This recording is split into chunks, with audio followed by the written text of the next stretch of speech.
ప్రేక్షక మహాశైలకు నా హృదయపూర్వక అభినందనలు. ఇప్పుడు ఒక విలక్షణమైనటువంటి చిత్రకళ గురించి మీకు పరిచయం చేయబోతున్నాను. ఒక చిత్రం వేయాలంటే పెన్సిలు, స్కేలు, రబ్బరు, ఎరేజర్స్, అలాగనే కుంచెలు, అలాగను ఇవన్నీ ఉండవలసిన అవసరం ఉంటుంది.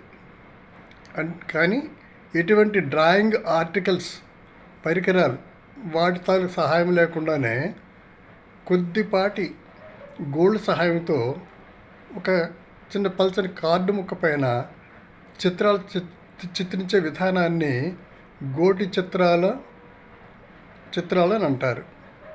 వాటిని నెయిల్ ఆర్ట్స్ అని కూడా ఇంగ్లీష్లో అంటారు. అదే ఒక విలక్షణమైన చిత్రకళ ఇది. చెప్పాను కదా, ఎటువంటి పరికరాలు లేకుండానే మనం